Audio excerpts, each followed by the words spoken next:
ಇಲ್ಲಿ ಬಿಡದಿಯ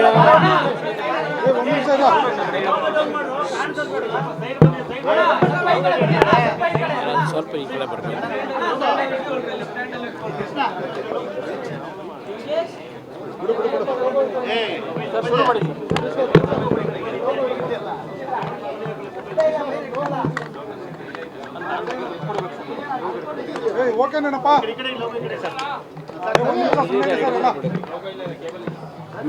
ಬಿಡದಿಯಲ್ಲಿ ನಡೀತಾ ಇರ್ತಕ್ಕಂಥ ಅಲ್ಲಿಯ ರೈತರ ಪ್ರತಿಭಟನೆ ಯಾವೊಂದು ಭೂಸ್ವಾಧೀನ ಪ್ರಕ್ರಿಯೆಗಳಿಗೆ ಚಾಲನೆ ಕೊಡ್ತಕ್ಕಂಥ ತೀರ್ಮಾನ ಸರ್ಕಾರದಲ್ಲಿ ಏನು ಮಾಡ್ಕೊಂಡು ಹೊರಟಿದ್ದಾರೆ, ಅದರ ವಿರುದ್ಧ ಸುಮಾರು 475 ದಿನಗಳು ಆಗಿದೆ.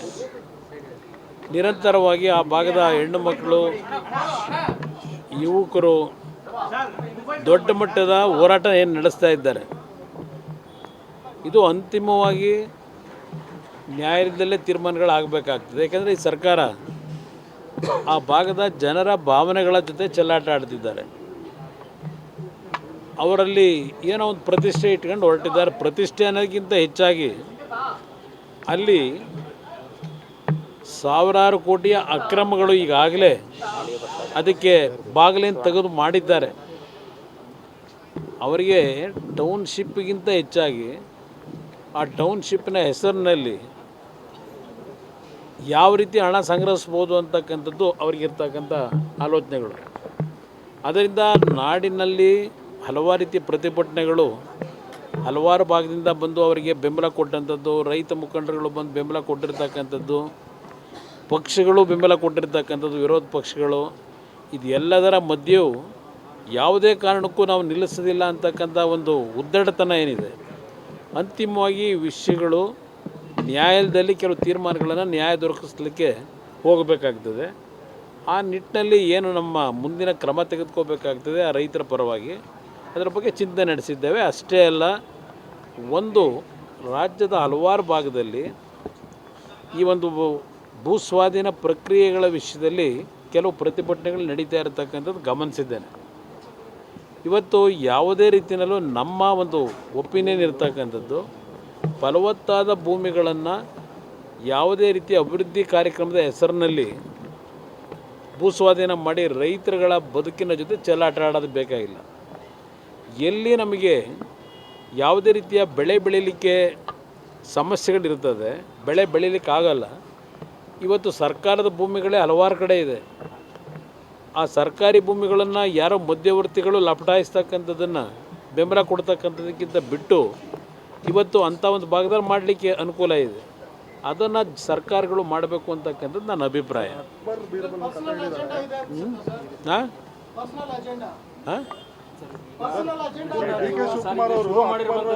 ನಿಮ್ಮ ಜೆಡಿಎಸ್ ಅಸ್ತಿತ್ವಕ್ಕೋಸ್ಕರವಾಗಿ ಶುರು ಮಾಡಿದ್ರಂತ ಯಾರು? ಕಾಂಗ್ರೆಸ್ ನಾಯಕರು ಹೇಳ್ತಿದ್ದಾರೆ. ಪ್ರಿಯಾಂಕಾ ಖರ್ಗೆ ಏನು ಅಸ್ತಿತ್ವ? ಅಯ್ಯೋ ರಾಮ, ಪ್ರಿಯಾಂಕಾ ಖರ್ಗೆ ಅವರೇ, ಪ್ರಿಯಾಂಕಾ ಖರ್ಗೆ ಅವರೇ ಕಾಂಗ್ರೆಸ್ ನಾಯಕರೇ 2018ರಲ್ಲಿ ಹಲವಾರು ಭಾಗ್ಯ ಯೋಜನೆ ಕೊಟ್ಟು 13ರಿಂದ 17ರವರೆಗೆ ಭಾಗ್ಯ ಯೋಜನೆ ಈ ಗ್ಯಾರಂಟಿ ಯೋಜನೆ, ಆಗ ಭಾಗ್ಯ ಯೋಜನೆ ಕೊಟ್ಟು 2018ರಲ್ಲಿ ಪ್ರಿಯಾಂಕಾ ಖರ್ಗೆ ಅವರೇ, ಎಂ ಬಿ ಪಾಟೀಲ್ರೇ, ಯಾರ ಮನೆ ಬಾಗಿಲಿಗೆ ಬಂದು ಕಾಲಿಡ್ಕೊಂಡು ಕೂತ್ರಿ? ಯಾರ ಮನೆ ಬಾಗಿಲಿಗೆ ಹೋಗಿ ಕಾಲಿಡ್ಕೊಂಡು ಕೂತಿದ್ರಪ್ಪ? 2018ರಲ್ಲಿ ಬಂದಿದ್ರಲ್ಲಪ್ಪ ನೀವೇ. ನಿಮ್ಮ ಅಸ್ತಿತ್ವ ಉಳಿಸ್ಕೊಳ್ಳೋಕೆ ತಾನೇ JDS ಮನೆ ಬಾಗಿಲಿಗೆ ಬಂದಿದ್ದು. ನಾವು ಬಂದಿದ್ದು ಅಸ್ತಿತ್ವ ಉಳಿಸ್ಕೊಳ್ಳಿಕ್ಕೆ. ನಾವು 10 ಸೀಟ್ ಗೆಲ್ಲಿ 20 ಸೀಟ್ ಗೆಲ್ಲಿ ಚುನಾವಣೆಯಲ್ಲಿ ಜನ ತಿರಸ್ಕಾರನೇ ಮಾಡಿರಲಿ, ಜನಗಳ ಸಮಸ್ಯೆಗಳಿಗೆ ಹೋರಾಟ ಮಾಡ್ತಕ್ಕಂಥ ಪಕ್ಷ ಇದು. ಒಂದು ಉದಾಹರಣೆ ಕೊಡ್ತೀನಿ. 1989 ದೇವೇಗೌಡರು 2 ಕಡೆ ಚುನಾವಣೆಗೆ ನಿಂತು ಸೋತರು. ನಮ್ಮ ಪಕ್ಷ ಗೆದ್ದಿದ್ದು 2 ಸೀಟು. ಆ 89ರಲ್ಲಿ ಆದಂಥ ಒಂದು ಫಲಿತಾಂಶ ಕೊನೆಗೆ ನೀರಾವರಿಯ ವಿಷಯಗಳಲ್ಲಿ ಅವತ್ತಿನ ಕಾಂಗ್ರೆಸ್ನ ಆಡಳಿತ ಏನು ನಡೀತು ನಮ್ಮ ರಾಜ್ಯದ, ಅದರಲ್ಲೂ ವಿಶೇಷವಾಗಿ ಕಾವೇರಿ ಜಲಾಶಯ ಪ್ರದೇಶದಲ್ಲಿ ಟ್ರಿಬ್ಯುನಲ್ ರಚನೆ ಆಗ್ತಕ್ಕಂಥದ್ದಕ್ಕೆ ಅವರ ಉದ್ದಟತನ ಕಾಂಗ್ರೆಸ್ ಸರ್ಕಾರದಲ್ಲಿ ನಡೆಸಿದ್ರಲ್ಲ ಅವತ್ತು 89ನೇ ಇಸ್ವಿ 176 ಸೀಟ್ ಗೆದ್ದು, ಅದರ ಪ್ರತಿಫಲ ಇವತ್ತು ನಾವು ಅನುಭವಿಸ್ತಾ ಇದ್ದೇವೆ. ಇವತ್ತು ಏನು ಡ್ಯಾಮೇಜ್ ಆಯಿತು ಆ ಕಾಂಗ್ರೆಸ್ನ ಆಡಳಿತದಲ್ಲಿ, ಆ ಸಂದರ್ಭದಲ್ಲೂ ಕೇವಲ 2 ಸೀಟ್ ಗೆದ್ದಂಥ ದೇವೇಗೌಡರ ನಾಯಕತ್ವದಲ್ಲೇ ಕಾವೇರಿ ಪರವಾಗಿ ನಿರಂತರವಾಗಿ ಹೋರಾಟ ಏನು ಮಾಡ್ಕೊಂಬಂದಿದ್ದೇವೆ. 2 ಸೀಟ್ ಗೆಲ್ಲಿ 120 ಸೀಟ್ ಗೆಲ್ಲಿ ನಮ್ಮ ಪಕ್ಷ ಜನಗಳ ಮಧ್ಯದಲ್ಲಿರ್ತಕ್ಕಂಥ ಪಕ್ಷ ಇದು. ಇವ್ರಿಗೆ ಬೇಕಾದಾಗ ಯಾರು ಬೇಕಾದರೂ ಕಾಲಿಡಿತೀರಿ. ಇದೆಲ್ಲ ಇಷ್ಟು ದಿವಸ DMK ಅವ್ರ ಜೊತೆ ಸೇರಿದ್ರಿ, ಈಗ TVK ಪಕ್ಷ ಅಧಿಕಾರಕ್ಕೆ ಬಂತು ಅಂತ ಹೇಳಿ DMK ಅವ್ರನ್ನ ನಡ್ಡಿನಲ್ಲಿ ಬಿಟ್ಟು ಅಲ್ಲೋ ಕಾಲಿಡ್ಕೊಂಡಿದ್ದೀರಿ. ನಿಮ್ಮ ಯೋಗ್ಯತೆ ಇದು. ನನ್ನ ಪಕ್ಷದ ಬಗ್ಗೆ ಚರ್ಚೆ ಮಾಡಬೇಡಿ, ಅವಶ್ಯಕತೆ ಇಲ್ಲ, ಗೊತ್ತಿದೆ. ಯಾವುದು ಅವರು ನಾನು ಒಂದು ನಿಮಿಷ 470 ದಿವಸದಿಂದ ಬಿಡದಿನಲ್ಲಿ ನಡೀತಿರ್ತಕ್ಕಂಥ ಏನು ಹೋರಾಟ ರೈತರದು, ನಾನು ಯಾವತ್ತೂ ಮೊದಲನೇ ಹೋರಾಟಕ್ಕೆ ಹೋಗಿದ್ದೀನಿ ಅಂತಕ್ಕಂಥದ್ದು ತೆಗೀರಿ. DK ಶಿವಕುಮಾರು ಮುಖ್ಯಮಂತ್ರಿ ಆಗಿರ್ತಕ್ಕಂಥದ್ದಕ್ಕೆ ಹೋರಾಟ ಅಲ್ಲ. DK ಶಿವಕುಮಾರು ಆ ಭಾಗದ ರೈತ ಕುಟುಂಬಗಳನ್ನು ಇವತ್ತು ಯಾವ ಪರಿಸ್ಥಿತಿ ತಂದೊಡ್ಲಿಕ್ಕೆ ಕೊಟ್ಟಿದ್ದಾರೆ ಬದುಕನ್ನು, ಅದರ ವಿರುದ್ಧ ನಮ್ಮ ಹೋರಾಟ ಇದೆ. DK ಶಿವಕುಮಾರ್ ವಿರುದ್ಧ ಅಲ್ಲ, ಇದು ಯಾರೋ ಒಬ್ಬ ವ್ಯಕ್ತಿ ವಿರುದ್ಧ ಅಲ್ಲ. ಇವತ್ತು ಉದಾಹರಣೆಗೆ ಇವತ್ತು ನೀವು ತೋರಿಸ್ತಾ ಇದ್ದೀರಿ 1119 ಕೋಟಿ ವೆಚ್ಚದಲ್ಲಿ ಮೇಕ್ರಿ ಸರ್ಕಲ್ಲಿಂದ ಈಗ ಹೆಬ್ಬಾಳದವರಿಗೆ ಫ್ಲೈಓವರ್ನ ಏನು ಕನಸಂತೆ ಅಲ್ವೇ ಸುರಂಗ ಮಾರ್ಗ. ಅದು ನಾನು ಮುಖ್ಯಮಂತ್ರಿ ಇದ್ದಾಗ ಒಂದು ಕೊರಿಯಾ ಕಂಪನಿ 30 ಕೋಟಿ ದುಡ್ಡು ಅವರೇ ಹಾಕಿ ಟೆಕ್ನಾಲಜಿ ತಂದು ಅವತ್ತೇ ಕೆಲಸ ಮಾಡಲಿಕ್ಕೆ ಮೀನ್ ಸ್ಕ್ವೇರ್ನಿಂದ ಹೆಬ್ಬಾಳದ ಫ್ಲೈಓವರ್ಗೆ ಎಲ್ಲ ರೀತಿಯ ಸಿದ್ಧತೆಗಳನ್ನು ಮಾಡಿದ್ದೆ. ಟೆಂಡರ್ ಪ್ರೋಸೆಸ್ಸು ಮುಗಿದಿತ್ತು. ನನ್ನ ಸರ್ಕಾರದ ಹೋಯಿತು. ಈ 20 ವರ್ಷದಲ್ಲಿ ಇವತ್ತು 1100 ಕೋಟಿಗೆ ಅದು ಏರಿಕೆ ಏನಾಗಿದೆ ಆ ಫ್ಲೈಓವರ್, ಇದು ಅಂಡರ್ ಟನಲ್ ರೋಡು. ಅವತ್ತು ಕೇವಲ 30 ಕೋಟಿ ವೆಚ್ಚದಲ್ಲಿ ಮಾಡ್ತಾ ಇದ್ದಂಥದ್ದು. ಇದಕ್ಕೆ ಯಾರು ಜವಾಬ್ದಾರರು? ನಾಡಿನ ಬೆಂಗಳೂರು ನಗರದಲ್ಲಿ ವಾಸ ಮಾಡ್ತಕ್ಕಂಥ ಜನರೇ ತೆರಿಗೆ ದುಡ್ಡು ಇವತ್ತು ಯಾವ ರೀತಿ ಸರಿಯಾದ ಸಂದರ್ಭದಲ್ಲಿ ಸರಿಯಾದ ಕ್ರಮ ತೆಗೆದುಕೊಳ್ಳದೆ ಈ ಪರಿಸ್ಥಿತಿ ದೂಡಿದ್ದೀರಿ. ಇವತ್ತು ಆ ಟನಲ್ ರೋಡು ಅಲ್ಲಿ ಏನೇನಿದೆ ಹೇಳ್ತೀನಿ ಆಮೇಲೆ. ನಾನು ವ್ಯಕ್ತಿ ಬಗ್ಗೆ ಹೇಳಲ್ಲ, ಕೆಲಸ ಮಾಡೋದಕ್ಕೆ ನಮ್ಮ ಸಂಪೂರ್ಣ ಸಹಕಾರ ಇದೆ. ನಾಡಿನಲ್ಲಿ ಅಭಿವೃದ್ಧಿಯನ್ನು ಪ್ರಾಮಾಣಿಕವಾಗಿ ಗುಣಾತ್ಮಕವಾಗಿ ರೈತರ ನಾಡಿನ ಜನತೆಯ ತೆರಿಗೆ ಹಣ ಏನಿದೆ ಸರಿಯಾದ ರೀತಿ ಬಳಕೆ ಮಾಡ್ಕೊಳ್ಳೋದಕ್ಕೆ ಇವತ್ತು ಸರ್ಕಾರ ಹೊರಟ್ರೆ ಸಂಪೂರ್ಣವಾದ ಬೆಂಬಲ ಇವತ್ತು ಇದೆ. ಏನು ಮುಖ್ಯಮಂತ್ರಿ ಆಗಿರೋದನ್ನ ಸಹಿಸದಲ್ಲೇ ಅಯ್ಯೋ ರಾಮನೇ, ಅಯ್ಯೋ ರಾಮೇ, ಹೊಟ್ಟೆ ಇಸ್ಕೊಳ್ಳೋದು ಅಲ್ವಾ, ಬರೀ ಕೈ ಇಸ್ಕೊತಾವ್ರ. ಏನು ಇವ್ರಿಗೇನು ಶಾಶ್ವತವಾ? ಇವೆಲ್ಲ ನೋಡ್ಬಿಟ್ಟಾಗಿದೆ. ಇವನ್ನೆಲ್ಲ ನೋಡಿ ಅನುಭವಿಸಿ ಆ ಚೇರ್ನಲ್ಲಿ ಕೂತು ಕೆಲಸ ಮಾಡಿ ಏನೋ ದೇವ್ರು ಕೊಟ್ಟಂಥ ಅನುಗ್ರಹದಲ್ಲಿ ಮಾಡಿದ್ದೀವಿ ಹಿಂದೆನೂ. ಆದರೆ ಈ ಥರ ನಿಮ್ಮ ಉದ್ದಟತನದ ರೀತಿ ನಾವೇನು ಮಾಡಿಲ್ಲ. ನನಗೆ ಅಕ್ಬರು ಬೀರ್ಬಲ್ದು ಕತೆ ಬೇಕಿಲ್ಲ. ಇವತ್ತು ರಾಜ್ಯದ ಜನತೆ ಕತೆ ಏನು ಅಂತ ಹೇಳಿ, ರಾಜ್ಯದ ಜನತೆ ಕತೆ ಹೇಳಿದ್ರೆ ಒಪ್ಕೋತೀನಪ್ಪ. ಇವತ್ತು ಬೆಳಗ್ಗೆ ಪತ್ರಿಕೆ ತೆಗೆದ್ರೆ 3 ಜನ ಆತ್ಮಹತ್ಯೆ ಮಾಡ್ಕೊಂಡವ್ರು ರೈತರು ಸಾಗರದಲ್ಲಿ, ಮತ್ತು ಇನ್ಯಾವುದೋ 2 ಪ್ರದೇಶದಲ್ಲಿ 3 ಜನ ರೈತರು ಆತ್ಮಹತ್ಯೆ ಮಾಡ್ಕೊಂಡವ್ರೆ. ಈ ದುರಂತ ಕತೆ ಹೇಳ್ರಪ್ಪ. ನಿಮ್ಮ ಅಕ್ಬರ್ದು ಅವನ್ಯಾರು ಬೀರ್ಬಲ್ ಕಟ್ಕೊಂಡು ನನಗಾಗಬೇಕಾಗಿರೋದೇನು. ಇವತ್ತು ಬದುಕ್ತಾ ಇರೋ ಈ ಜನದ ಕತೆ ಹೇಳಿದ್ರೆ ಕೇಳ್ಬೋದಪ್ಪ. ಆದರೆ ಒಂದು ನಿಮಗೆ ಅಯ್ಯೋ ರಾಮನೇ, ಈಗ ಬೆಳಿಲಿಕ್ಕೆ ಜನ ಈಗ ತೀರ್ಮಾನ ಕೊಟ್ಟು ಪೇಪರು ಪೆನ್ನು ಕೊಟ್ಟಿಲ್ವಾ? ನಾನು ಯಾಕೆ ಅಸೂಯೆ ಪಡಲಿ? ಒಳ್ಳೆ ಕೆಲಸ ಮಾಡಿದ್ರೆ ಅಭಿನಂದಿಸ್ತೀವಿ. ನೀವೇನೇನು ಮಾಡ್ಕೊಂಬಂದಿದ್ದೀರಿ? ಹೋಗಲಿ, ಹಳೇದು ಬಿಟ್ಬಿಡಿ. ಈಗ ಮುಖ್ಯಮಂತ್ರಿ ಆಗಿದ್ದೀರಲ್ಲಪ್ಪ, ಹಳೆ ನಿಮ್ಮ ಚಾಲಿ ಎಲ್ಲ ಬಿಟ್ಟು ಪ್ರಾಮಾಣಿಕವಾಗಿ ಜನಗಳ ಕೆಲಸ ಮಾಡಿ. ನಾವು ಬೆಂಬಲ ಕೊಡ್ತೀವಿ. 28ಕ್ಕೆ ಬಹುಶಃ ನೀವೇ ಬಂದುಬಿಟ್ರಪ್ಪ. ಅದೇನೋ ಹೇಳ್ತಿರಲ್ಲ 28ಕ್ಕೂ ನೀವೇ ಬನ್ನಿ, ನನಗೇನು ಅಸೂಯೆ ಇಲ್ಲ. ಆದರೆ ಈ ಒಂದು ವ್ಯವಸ್ಥೆ ಒಳಗೆ ನಿಮ್ಮ ಪ್ರತಿಯೊಂದು ಅಭಿವೃದ್ಧಿ ಹೆಸರಿನಲ್ಲಿ ಏನೇನು ನೀವು ಕಾನೂನು ಬಾಹಿರವಾಗಿ ಮಾಡ್ತೀರಿ ಅದನ್ನು ಮೌನಕ್ಕೆ ಶರಣಾಗಿ ನನ್ನ ಜಾತಿ ಹೆಸರಿನಲ್ಲಿ ಬೆಂಬಲ ಕೊಡಬೇಕಾ?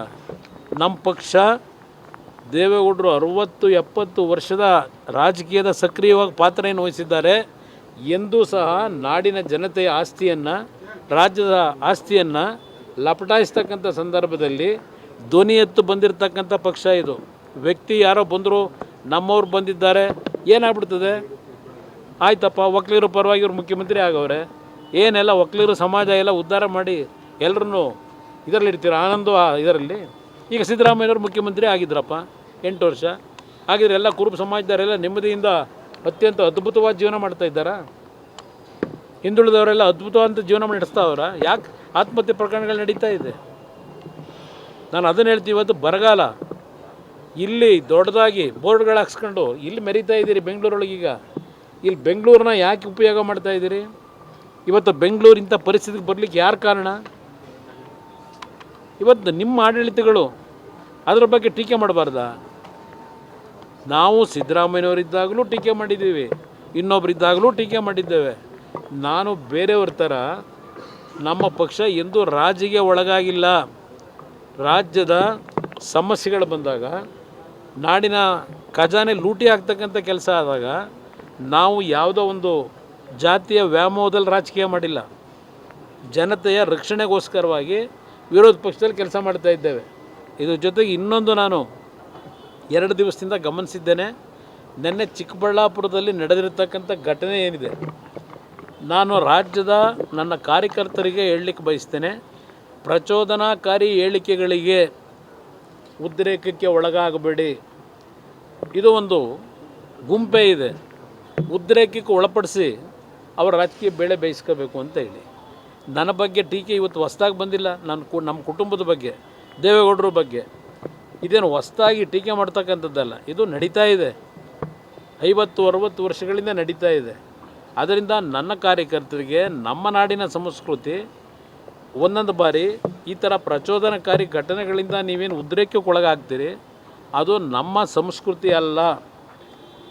ಚಪ್ಪಲಿ ತೂರ್ತಕ್ಕಂಥದ್ದು, ಯಾವುದೇ ರೀತಿಯಲ್ಲಿ ಧಿಕ್ಕಾರಕ್ಕೆ ಹೋಗೋದು ಬೇಕಿಲ್ಲ. ಜನ ತೀರ್ಮಾನ ಮಾಡ್ತಾರೆ. ದಯವಿಟ್ಟು ಯಾವುದೇ ಕಾರಣಕ್ಕೂ ಇಂಥ ಪ್ರಚೋದನಕಾರಿ ವಿಷಯಗಳು ಬಂದಾಗ ನೀವು ಉದ್ರೇಕದಲ್ಲಿ ಯಾವುದೇ ರೀತಿಯಲ್ಲಿ ಸಮಾಜದಲ್ಲಿ ಒಂದು ಅಶಾಂತಿಯ ವಾತಾವರಣಕ್ಕೆ ಅವಕಾಶ ಕೊಡಬೇಡಿ. ಅದು ಏನೋ ನಿನ್ನೆ ನಡೆದಂಥ ಘಟನೆ ಏನಿದೆ, ನನ್ನ ಕಾರ್ಯಕರ್ತರಿಗೆ ಮತ್ತೊಮ್ಮೆ ಮನವಿ ಮಾಡೋದು ನಮ್ಮ ಮಾಧ್ಯಮದ ಮುಖಾಂತರ, ಇಂಥ ಒಂದು ಸಂದರ್ಭಗಳಲ್ಲಿ ನೀವು ಸ್ವಲ್ಪ ಮಾನಸಿಕವಾಗಿ ಒಂದು ಒಳ್ಳೆಯ ರೀತಿಯಲ್ಲಿ, ಶಾಂತ ರೀತಿಯಲ್ಲಿ, ಸಮಚಿತ್ತ ಭಾವದಿಂದ ಇವತ್ತು ತಾವು ಇಂಥ ವಿಷಯಗಳ ಸಂದರ್ಭದಲ್ಲಿ ನಿಮ್ಮ ನಡವಳಿಕೆ ಇರಬೇಕು ಅಂತಕ್ಕಂಥದ್ದನ್ನು ನಾನು ಎಲ್ಲ ಕಾರ್ಯಕರ್ತರಿಗೆ ಮನವಿ ಮಾಡ್ತೀನಿ.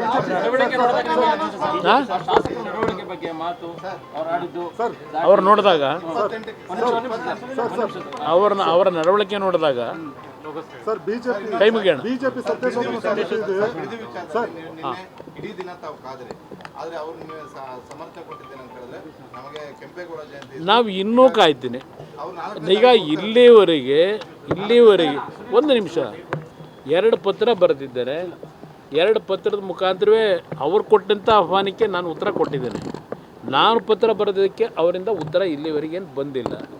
ಬಂದು ಅವರೇನಾದರೂ ಜನಗಳ ಮಧ್ಯಕ್ಕೆ ಬಂದು ರೈತರ ಜೊತೆಲಿ ಕೂತು ಚರ್ಚೆ ಮಾಡೋದಾದರೆ ನಂದೇನು ಅಬ್ಜೆಕ್ಷನ್ ಇಲ್ಲ, ನಾನು ಬರಲಿಕ್ಕೆ ತಯಾರಾಗಿದ್ದೀನಿ ರೈತರ ಜೊತೆ. ಆದರೆ ನೆನ್ನೆ ದಿನ ಯಾವ ರೀತಿ ಘಟನೆ ನಡೆದಿದೆಯಲ್ಲ, ಘಟನೆ ನಮಗೆ ರೆಡ್ ಅದಂತೂ ಕೆಂಪು ಔಟ. ಆ ರೆಡ್ ಝೋನ್ ಅಂದರೆ ಕಬ್ಬ ಅಲ್ಲಿ ಬಂದಂಥವ್ರಿಗೆ ಅವ್ರಿಗೆ ನಾನು ಇರಲ್ಲ. ಅದಕ್ಕೆಂದರೆ ಕೆಲವು ಟೈಲ್ ಹೇಳ್ತಾಯಿದ್ರು, ಎಲ್ಲ ಬಂದರು, ನಾವು ಕೂಲಿ ಕೆಲಸ ಮಾಡೋರು, ನಮ್ಗೆ ಯಾವುದು ಭೂಮಿ ಇಲ್ಲ, ಏನೋ ದುಡ್ಡು ಕೊಡ್ತೀವಿ ಅಂದರು ಬಂದಿದ್ದೀವಿ, ಊಟ ಹಾಕ್ತೀವಿ ಅಂದರು ಬಂದಿದ್ದೀವಿ ಅಂತ ಪಾಪ ಹೆಣ್ಮಕ್ಳು ಹೇಳ್ತಾಯಿದ್ರು. ಆ ಕೂಲಿ ಕೆಲಸ ಮಾಡೋರನ್ನೆಲ್ಲ ಕರ್ಕೊಂಬಂದಲ್ಲಿ ಧಿಕ್ಕಾರಕ್ಕೆ ಹೋಗ್ಸೋದು. ಅದಕ್ಕೆ ಪಾಪ ಬಂದವ್ರಿಗೆ ಭಾಳ ಜನಕ್ಕೆ ವಿಷಯವೇ ಗೊತ್ತಿಲ್ಲ.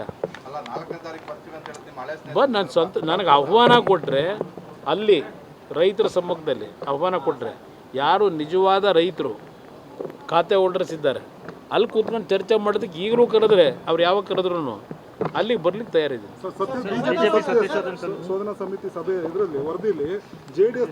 ನೋಡಿ, ನಾನೀಗ ಆಗಲೇ ಹೇಳಿದ್ದೀನಿ, ಅಡ್ಡ ಮತದಾನದ ಬಗ್ಗೆ ಯಾವುದೇ ರೀತಿಯ ಅದಕ್ಕೆ ದೊಡ್ಡ ಮಹತ್ವ ಕೊಡೋದು ಬೇಕಾಗಿಲ್ಲ. ಅದನ್ನು ಅಲ್ಲಿಗೆ ಕೈ ಬಿಡಿ ಅಂತೇಳಿ ನಾನು ಮಾರನೇ ದಿವಸಲೇ ಹೇಳಿದ್ದೇನೆ. ಅದಕ್ಕೆ ಯಾವುದೇ ರೀತಿಯ ಪ್ರತಿಕ್ರಿಯೆ ಅವಶ್ಯಕತೆ ಇಲ್ಲ. ಹಾಂ ಯಾರು ಹೇಳೋದು? ಹಾಂ ಅಯ್ಯೋ ಅವ್ರ ಪಕ್ಷದಲ್ಲಿ ಏನೇನಾಗಿದೆ, ಅವ್ರ ಪಕ್ಷದಲ್ಲಿ ಏನೇನಾಗಿದೆ, ಯಾವ ಸಂದರ್ಭದಲ್ಲಿ ಏನೇನು ಚರ್ಚೆ ಕೊಟ್ಟವ್ರೆ, ಎಷ್ಟು ಜನ ಎಷ್ಟು ವ್ಯಕ್ತಿಗಳು ಬೇರೆ ರಾಜ್ಯದ ಬೇಡ ಕರ್ನಾಟಕದೊಳಗೆ ಸಿದ್ದರಾಮಯ್ಯವ್ರ ಮುಖ್ಯಮಂತ್ರಿ ಇದ್ದಾಗ ನಾಟಕ ನಡೀತಲ್ಲ 3 ವರ್ಷದಿಂದ, ಆಗ ಯಾರ್ಯಾರು ಏನೇನು ಹೇಳಿಕೆಗಳು ಕೊಟ್ಟರು, ಅವರಲ್ಲಿ ಎಷ್ಟು ವಿಶ್ವಾಸ ಇತ್ತು. ಈಗ ಕೇಳ್ತೀನಿ 10 ಜನ 12 ಜನ ಮಂತ್ರಿಗಳಿದ್ದೀರಲ್ಲಪ್ಪ, ನಿಮ್ಮಲ್ಲಿ ಏನಾದರೂ ವಿಶ್ವಾಸ ಇದೆಯಾ? ನಿಮ್ಮ 13 ಜನದಲ್ಲಿ ಕ್ಯಾಬಿನೆಟ್ನಲ್ಲಿ ನಿಮಗೆ ವಿಶ್ವಾಸ ಇಲ್ಲ, ಒಬ್ರಿಗೊಬ್ಬರಿಗೆ ವಿಶ್ವಾಸದ ಕೊರತೆ ಇದೆ. ನಿಮಗೆ ಯಾವ ನೈತಿಕತೆ ಇದೆ? ಪ್ರಿಯಾಂಕಾ ಖರ್ಗೆ ಸ್ವಲ್ಪ ಮಾತು ಕಡಿಮೆ ಮಾಡಿ ಕೆಲಸ ಮಾಡಲಿ. ಹೋಮ್ ಮಿನಿಸ್ಟ್ರಿ ಏನಿದ್ದಾರೆ ಕೆಲಸ ಸರಿಯಾಗಿ ಮಾಡಲಿ. 2 ಖಾತೆ ಇಟ್ಕೊಂಡು ಬರೀ ಹೇಳಿಕೆ ಕೊಟ್ಟರಾಗಲ್ಲ, ವೀರಾವೇಶದ ಮಾತು. ಅದರಿಂದ ಮೊದಲು ಹೋಮ್ ಮಿನಿಸ್ಟ್ರಿನಲ್ಲಿ ಏನೇನು ಸಮಸ್ಯೆಗಳಿದೆ, ಅದಕ್ಕೇನು ಮಾಡಬೇಕು ಅನ್ನೋದು ಅದರ ಬಗ್ಗೆ ಗಮನ ಕೊಡಲಿ. RSS ಬಗ್ಗೆ ಇನ್ನೊಂದು ಬಗ್ಗೆ ನಾವು ಮಾತಾಡಿದ್ದೀವಿ ಬೇಕಾದಷ್ಟು ಸಲ. ಆದರೆ ಅದು ಬಿಟ್ಟು ಇವತ್ತಿಲ್ಲೇನಿದೆ ಪರಿಸ್ಥಿತಿ, ಅದನ್ನು ಸರಿಪಡಿಸೋದಕ್ಕೆ ನಿಮ್ಮ ಹೋರಾಟ ಮಾಡಪ್ಪ.